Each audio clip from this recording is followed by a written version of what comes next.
Let us now see what happens if we have to find cos inverse of a negative value. Let's say cos inverse minus 1 upon root 2. So again, let this is equal to x, which implies that cos x equal to minus 1 by root 2, which is minus of cos of pi by 4. Now we can't be comparing a positive cos with a negative cos, so let's absorb this negative sign to within the angle. As we all know, cos is negative in the second and the third quadrant, so we write it as cos of pi minus pi by 4, which is also equal to cos of pi plus pi by 4. This gives us two values of x. One is 3 pi by 4 and the other one is 5 pi by 4. Now, in order to report the answer, we will look for that value which belongs to the principal range and which definitely is this. So, 3 pi by 4, which belongs to 0 to pi.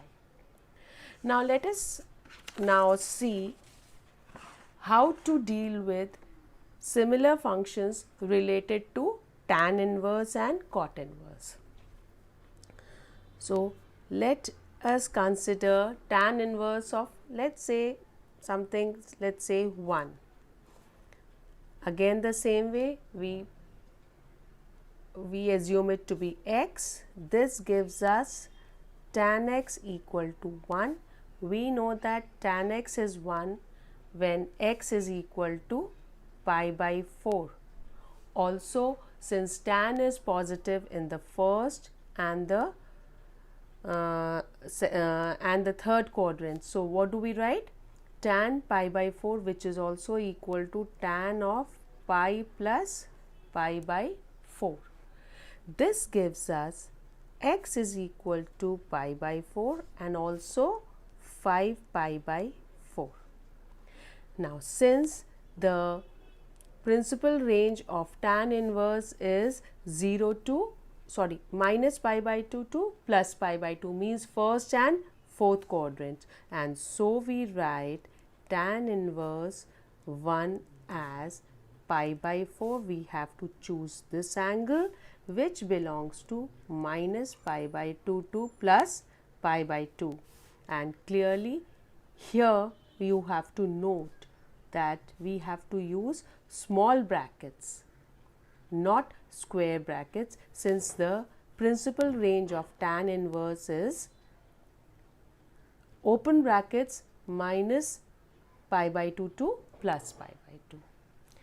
Same way, suppose we had to solve the tan inverse of a negative value.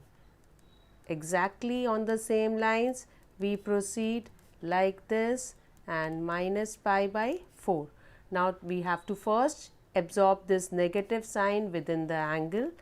This gives us tan is negative in the second and the fourth quadrants. So, we write tan x is equal to tan of minus pi by 4, and it is also equal to tan of pi minus pi by 4.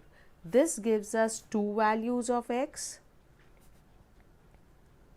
minus pi by 4 and 3 pi by 4. And since out of these two, this angle belongs to the fourth quadrant and hence to the principal range, and so we report the answer as tan inverse minus 1 is equal to minus pi by 4, which belongs to minus pi by 2 and plus pi by 2. Likewise, we can also deal with cot inverse functions. So, let's take something cot inverse of, let's say we can have root 3. Now, when is we have to solve cot inverse of root 3? Okay, so for what angle do we have cot inverse as root 3? So we write cot x as root 3. Now for what angle is cot root 3? For 30 degrees. So you write pi by 6. Again cot is positive in the third quadrant also. So you write pi plus pi by 6. Now this gives us x is equal to pi by 6 and also equal to 7 pi by 6.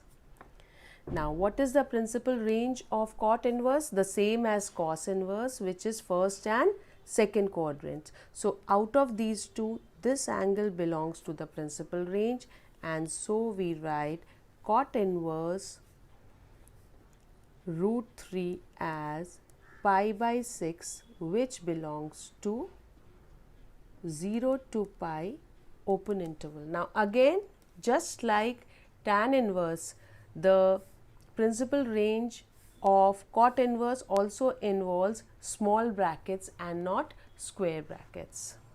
Same way we will do. So we have this result which we have done. Another problem which we solved just now is this one, and yet another is this one.